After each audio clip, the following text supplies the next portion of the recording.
This is just so fascinating. A true crime series with a unique angle, shining a light on problems within the criminal justice system.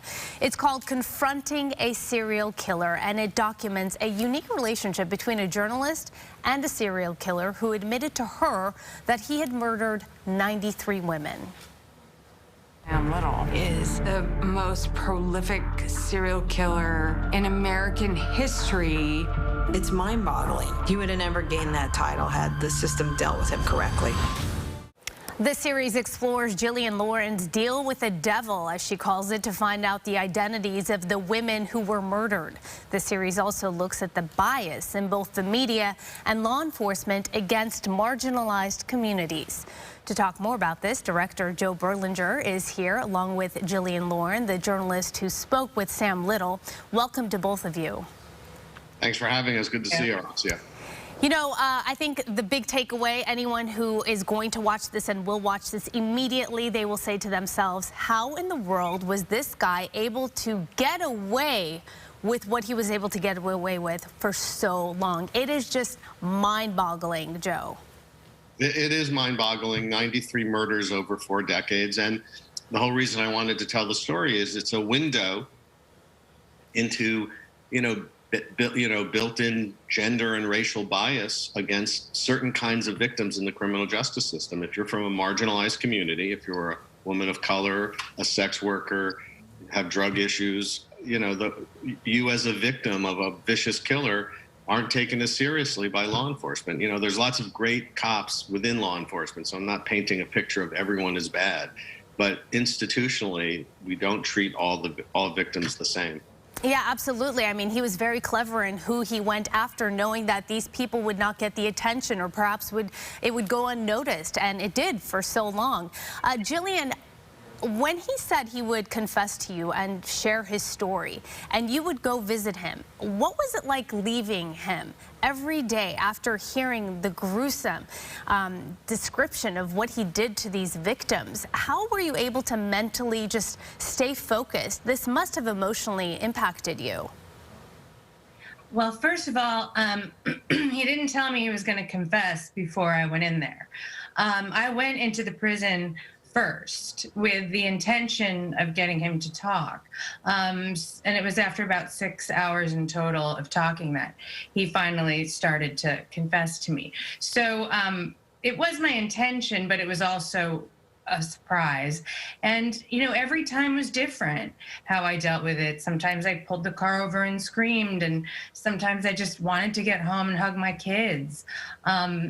It's still different how I deal with it every day, even though he's been dead since the end of last year.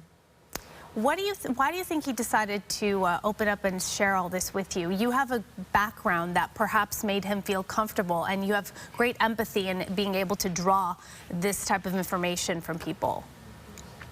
Well, I'm a journalist by trade, and I am able to sort of talk to anybody in a way. And also I have this background that did make me, I think, have some of the grit and also some of the drive to go in there and keep doing it even when it got difficult.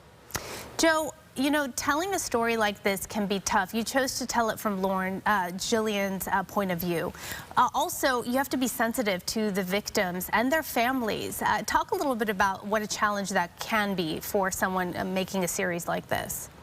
Yeah, you always have to keep the victim in mind when you're making these kinds of true crime stories. I mean, for many people on television, it's just another story that you're consuming. But for the people involved, it's their life, and you always have to be sensitive to that. So we chose to, spend a lot of time with the victims in this show.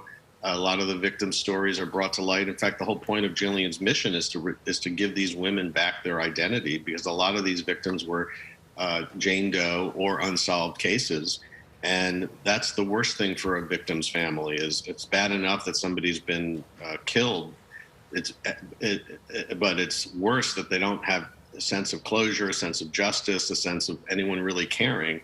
And I think that's what attracted me to want to tell this story, because of Jillian's mission of wanting to get these women identified. I mean, this series is about basically pointing out the systemic problem within this country where all victims, you know, don't get the same treatment and things are not fair. What do you hope comes out of this, Jillian?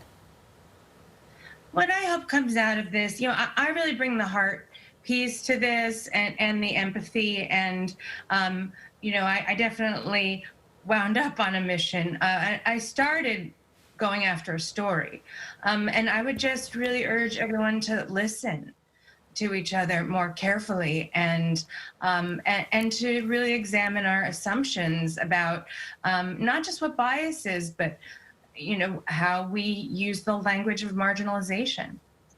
Jillian and Joe, thank you for being with us this morning. Unfortunately, we are out of time, but I really encourage everyone to check this out. A 5-part series dropped last night on STARZ. If you love true crime, definitely you do not want to miss this one. Thank you both again. Thanks for having us. Thank you so much, Araxia.